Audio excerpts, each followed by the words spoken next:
Hello and welcome to episode 8 of the ranking of every movie that I watched in 2020. I'm Jersey Connoisseur, and today I'll be revealing movies 60 to 51. Let's get into it. Beginning number 60 is a Best Picture winner from 2008, No Country for Old Men. Directed by the Coen brothers. If I were to have to describe it in one word, it would be unbelievable. And that the premise is that this serial killer, Anton Chigurh, played by Javier Bardem, is trying to track down this briefcase that's filled with a bunch of money. And it's in the hands of this guy, played by Josh Brolin, and he's trying to track it down. And while he's trying to track him down across the state of Texas, in the midst of this, he is so determined, Anton Chigurh is so determined to get this money that he is willing to kill people just based off the toss of a coin. And the tension is palpable as we see him in near or around the same place as Josh Brolin's character, and they ended up battling out in some shootouts, and it's insane how tense it is at times. And ultimately, it culminates with Josh Brolin being shot to death. And we're not. It's a little confusing. That's one thing I didn't really like, is how they played out his death, and how it wasn't really clear. And near the end of the film, it kind of starts to lose its momentum. And I like the ambiguous ending, where we don't know what will happen next after Anton Chigurh gets in a car accident at the end, which totally caught me off guard. And it opens one's interpretation to what ends up happening to them, or ultimately to the money that was that Chigurh was after, and what happened to the sheriff, played by Tommy Lee Jones, as he looked like he was set to retire. Very interesting film, and definitely worthy of a Best Picture. Next up is directorial debut for Greta Gerwig, as she put out a coming-of-age film set around a girl nicknamed Lady Bird, and her attempts to fit in Sacramento High School in the early 2000s. And this is one of the first movies of its kind that I've seen portrayed in the 2000s. And while they may not seem like that long ago, I mean, it's almost 20 years now. And just the whole, I'm just a fan of the whole coming of age genre, and to see her grow and try to, like with Booksmart, this movie tries to delve on the issues of growing up and trying to find a purpose in life. And what I think this actually exceeds Booksmart, in that it may not have the comedy that Booksmart has, but it has more of a serious undertone around it. And as a result, it definitely works for what it's trying to do. Specifically, Saoirse Ronan's performance as Lady Bird, you can really buy into her as a high school student, and she has all the awkwardness about her, making her a perfect choice.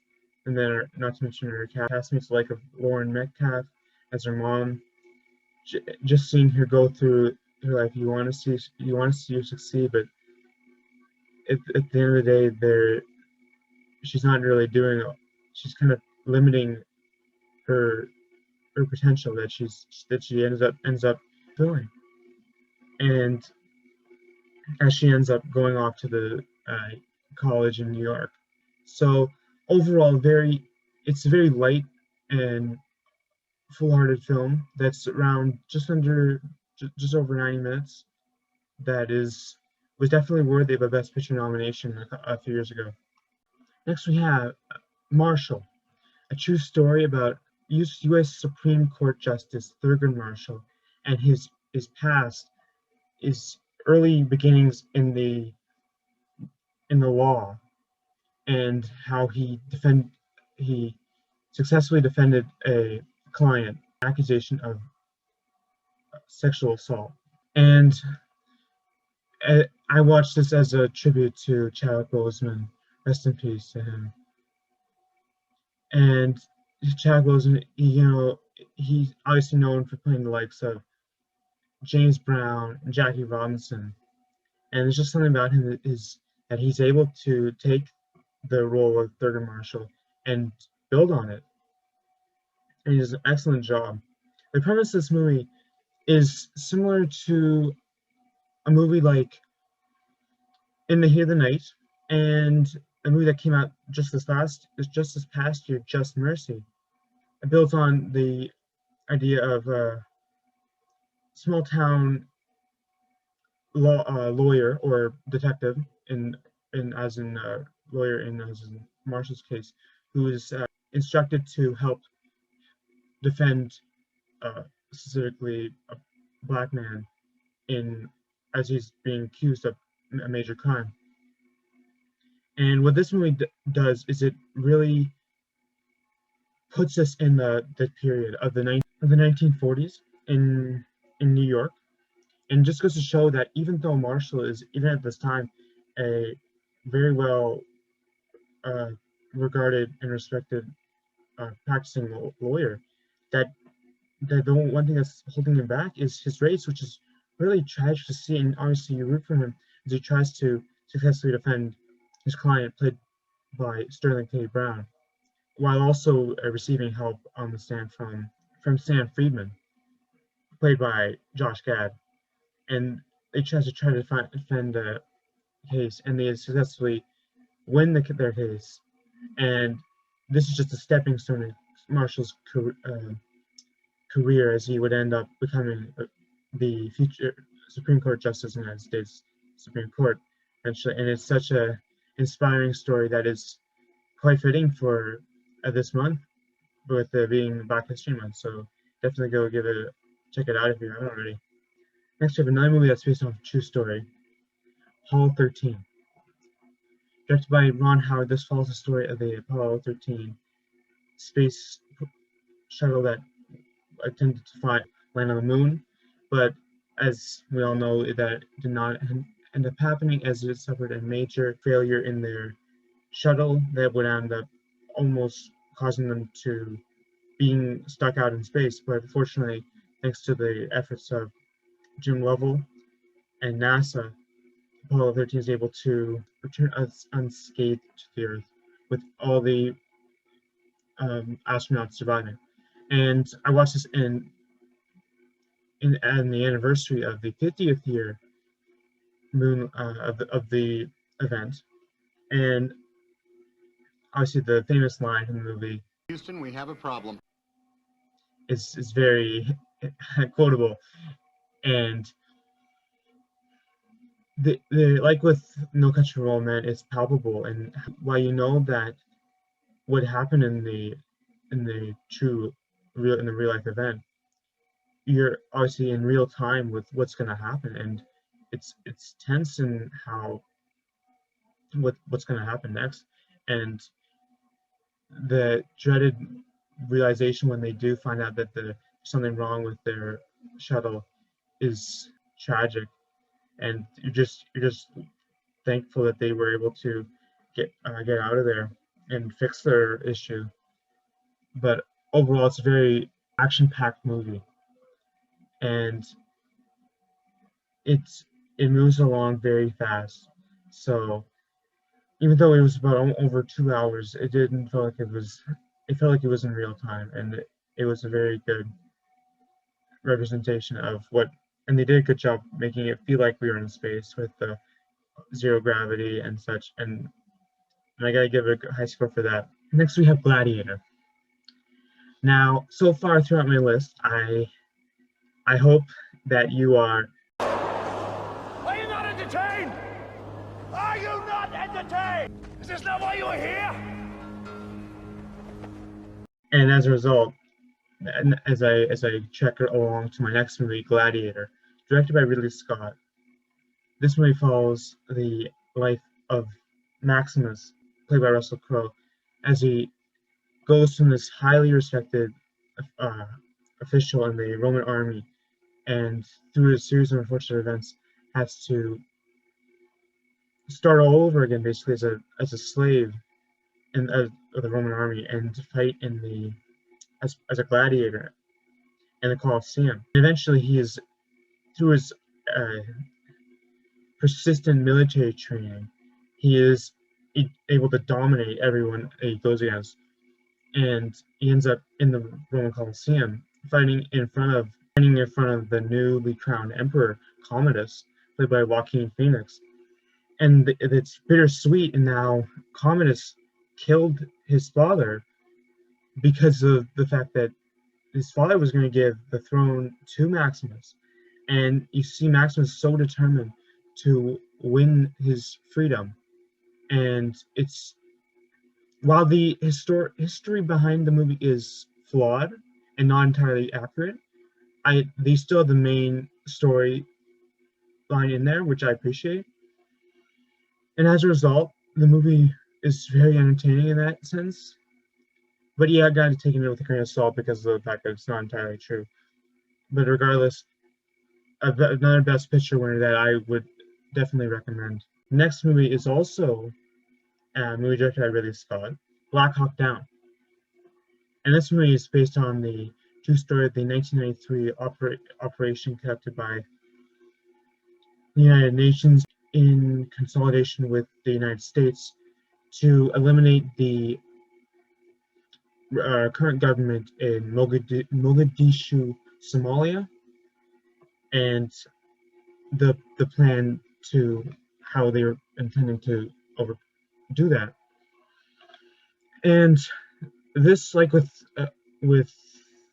Gladiator, that is so it's not entirely true, but it's still trying to go for the same message that and it portrays the Americans as these good guys and as the good guys, and Somalians as the bad guys. And while we don't really see enough from the Somalians to seem dissentful to, and the Americans are portrayed as arrogant and like they always are, believing that they will liberate the Somalians and instill democracy in them, but it completely backfires. And when they get into the fight, they soon realize that they are unprepared. And of all their Black Hawk helicopters, almost all of them are shot down, and they lose a decent amount of men in the process. And it was a pretty catastrophic failure and tragic failure for the Americans at Mogadishu.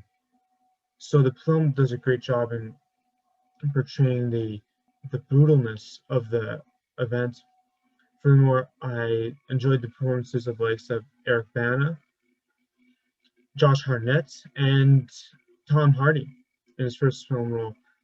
And overall, it's a very gritty movie.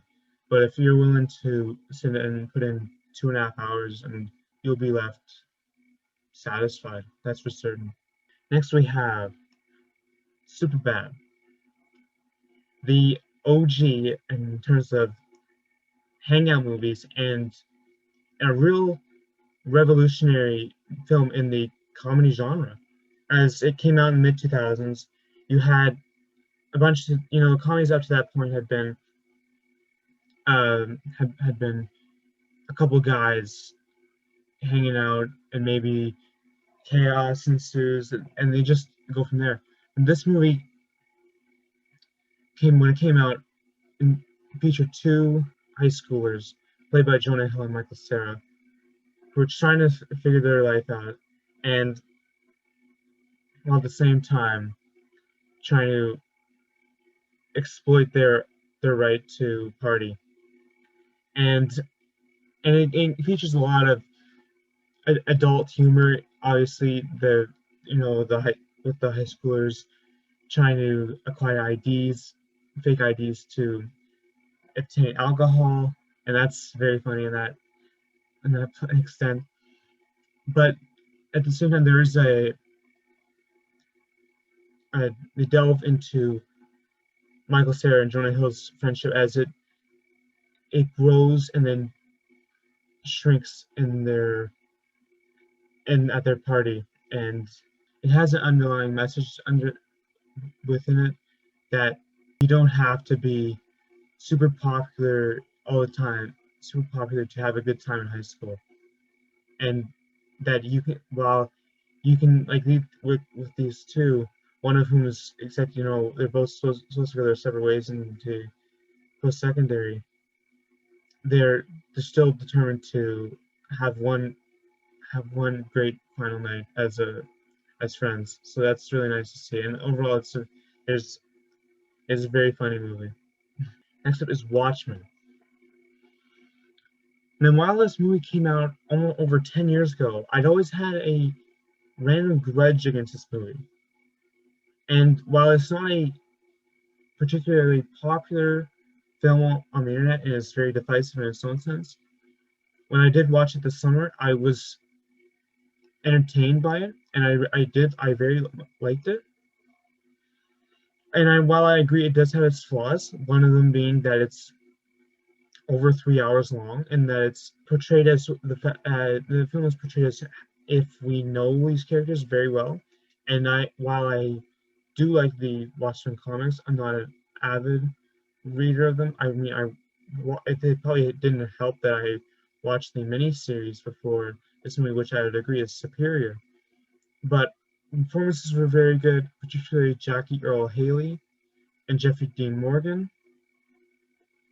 And it's a movie that I can't help but stop and think about sometimes because it did have some themes that relate to politics and society, but it's nothing doesn't really it just goes the lowest common denominator in those themes and doesn't really delve deeper into them. So that's unfortunate. But overall, in terms of superhero movies go, I think this is about an average superhero movie. But as far as DC comic book movies go, this is probably one of my favorite, my preferred. But nonetheless, a enjoyable film. Next, we have a sports movie in Field of Dreams. Now, we all know the famous saying from Field of Dreams, If you build, you will come. and this movie is a very touching film of a farmer who is struggling with his business and having a tough time when he receives an apparition, basically from a voice saying the famous line, "If you build it, they will come." And he first thing that comes to mind is that he should build a baseball field in his use out of his crops, because of the fact that he thinks that, and when he does this, he feels like he's fulfilled the voice, and then eventually he sees Shoeless Joe Jackson come out, played by Ray Liotta, and sees this as a sign that okay, that he should put more effort in this, and eventually he has to go to Boston to confront this author, played by James Earl Jones, and there's just something about this movie. It's so wholesome, and I'm a big fan of wholesome movies like this, that it can really do no wrong in my eye, and it's so heartwarming. How at the end of the day he was actually building it. He was building the field for his dad, as he always wanted to play a game of to play catch with his dad, and it's a tear jerker in that sense, and it's such a well done film. It's a classic film, and I'm looking forward to next year when they eventually play a Major League Baseball game at the field in Iowa. But overall, this is one of the best sports films of all time. And last but not least for today is a movie I did not envision seeing this year, as it was the last, as I attempted this year to watch a movie from every letter of the alphabet, and this is the last movie I watched of that dreaded letter Q. That is Quiz Show. Movie directed by Robert Redford, who coincidentally is the president of the United States in the Watchmen miniseries, and it follows the true story of the major game show scandal in the 1950s on the game 21, where it came to light that the contestants were forced to throw the game and lose, and the games were rigged as a result. And seeing this come to light and knowing that how popular game shows are today, it's hard to fathom how this was able to come to light. But as they were in their infancy in the 1950s specifically, it was easy for that to happen because everyone just wanted to be entertained. I mean, television was a new commodity at that point, and to see this new concept was good enough for the television producers to justify the rigging of games. And particularly as we are introduced to John Turturro's character, who is on this immensely winning streak, and as we see him having to throw the game, and you're yearning for him not to do it because he's capable of winning, being dominant in his winnings, but he has to throw it to Ray Fiennes, who's has portrayed as this young and up and coming college professor, and is pretty much the perfect boy for the show. And eventually he becomes the big star attraction, and he's eventually corrupted by this show. And while he at the beginning of his realization of that it's being rigged, he's a little tentative, but eventually he grows into it, and he grows accustomed to the corruptness of the game show, and he stops trying. And when he eventually agrees to lose, it's devastating because you know that he had good intentions to start, but it just got corrupted by it. And eventually the game show would come to light, and Congress would investigate, and as a result, both Ray Fiennes' character and John Turturro's character testified of the game show, and as a result, it got taken off the air. And this only happened in a period of 3 or 4 years, and it's crazy that these guys won so much money, and they were willing to put aside their winnings for the truth, and that was the really important part at the end of the day. But overall, an amazing story that is eloquently portrayed on the big screen by Robert Redford. Anyway, that's my list for today. I hope you enjoyed it. Join me next time as I unveil movies 50 to 41. Arrivederci.